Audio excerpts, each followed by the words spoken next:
He's won in Vegas before, but maybe this is the most important win. Denny Hamlin is going to Phoenix. Ooh, let's go, D8. How about that?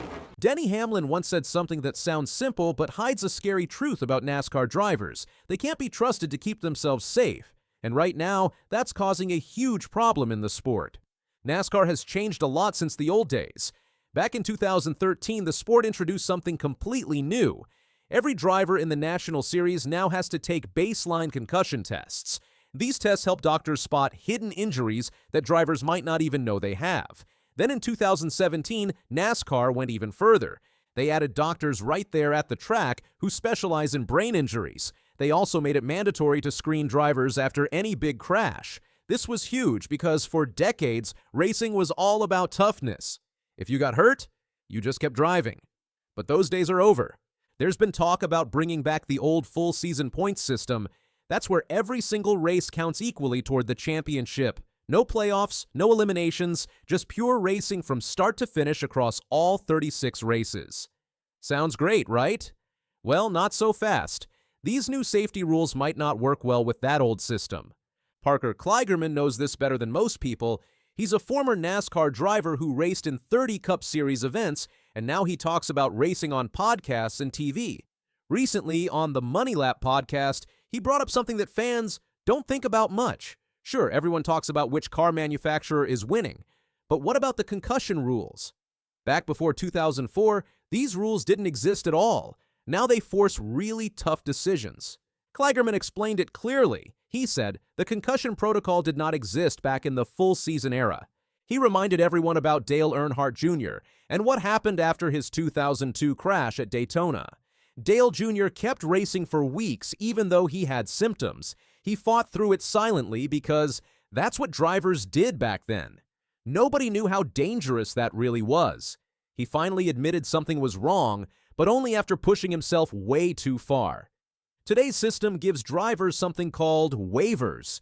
If you get hurt and miss races, you can still come back and compete for the championship under certain conditions. It gives injured drivers a chance.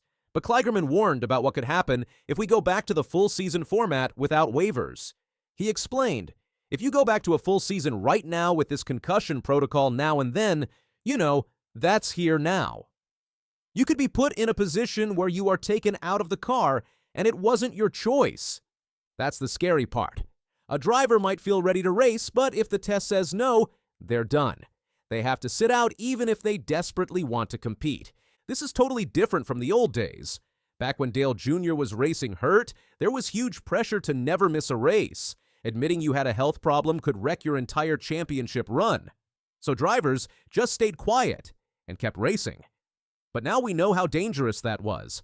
The modern testing system is pretty advanced.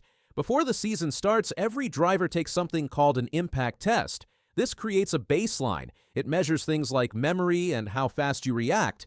Then if you crash, they give you the same test again. They compare the results. It's not based on feelings anymore. It's real science. The test checks your memory, your reaction time, and other important brain functions. Kligerman pointed out why these rules are actually strong. Even though they seem harsh, the protocols put health first, not emotions. They don't care what the driver wants if the driver isn't medically fit. If the test says you're not ready, you can't race. Period. And if you can't race, your championship chances basically disappear. Look at what happened to Kurt Busch in 2022.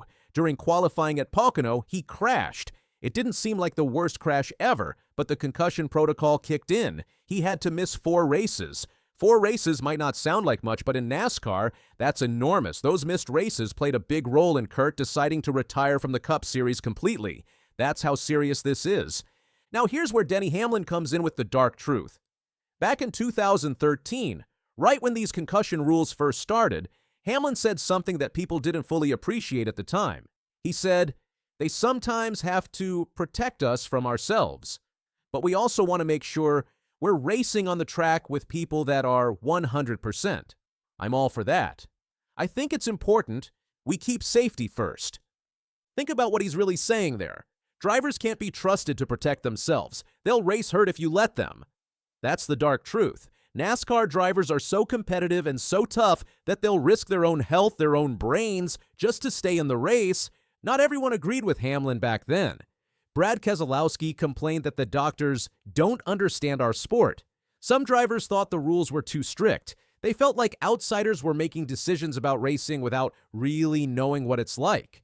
But Hamlin was right to be cautious. Scientists now know that even smaller hits to the head can add up over time. What seems like a minor wreck today could turn into a major health problem later if nobody checks on you. Without these mandatory tests, one crash could lead to something much worse.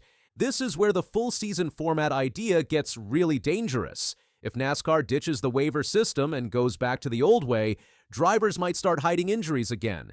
If missing even one race means you lose your championship shot, what would you do? A lot of drivers would probably try to race anyway, even if they're hurt. And the next-gen car makes this even more risky. That car has a stiffer chassis than the old cars. That means crashes feel harder. We already saw this in 2022. Kurt Busch got hurt. Alex Bowman got hurt and had to sit out too. Fans watched it happen. The concussion protocol isn't just doctors being careful. It literally determines who can compete each week. But there's another side to this story that shows why NASCAR's current system has problems too. Corey Heim just finished an incredible 2025 Truck Series season. He won 11 races out of 24 starts. He earned 7 pole positions. He won 21 stage victories. He had 18 top 5 finishes and only finished outside the top 20 twice. By any measure, he dominated the season. But now he's heading into Phoenix for the championship and he's frustrated. Why? Because the format resets all the points. Everything he did all year doesn't matter as much anymore. Heim said, "You can kind of suck all year and bring your best truck to Phoenix, and you can win the whole championship. It doesn't matter how good you've been all year." He's not wrong. Look at Ty Majeski. He's the defending champion. This season he has 0 wins but 9 top 5 finishes. If he wins at Phoenix, he wins the championship. That's it. One race decides everything, even though Heim proved he was better all season long. Heim's team was consistent from the very first race, but the playoff system boils everything down to one single race. One lap can destroy all your hard work. Heim knows this from experience. Back in 2023 at Phoenix, he was leading. Then Carson Hocevar crashed into him. Just like that, his title hopes were gone. He's only 22 years old, and he's already seen how unfair this system can be. "Like we've won 11 races this year," Heim said. "We've proven everything to this point, and now all someone has to go do is go into turn 1 and absolutely wipe you out. And that proves that they're the best driver?" That's kind of my main gripe. It's hard to argue with him. He climbed from being an Xfinity rookie to competing for truck championships. He knows what he's talking about. The Truck Series has used this playoff format since 2016. It rewards survival more than consistency. It helps drivers who only win once all season. Tyler Ankrum went 130 races without winning, then finally won 1 race and suddenly became a championship contender. In 2024, Heim raced smart at Phoenix, but finished second because of a restart violation during the race. Another title lost. Another year of frustration. So NASCAR faces 2 big problems. The health protocols that Hamlin talked about show that drivers need protection from their own competitive nature. And the current playoff format that Heim complains about makes one race more important than an entire season of dominance.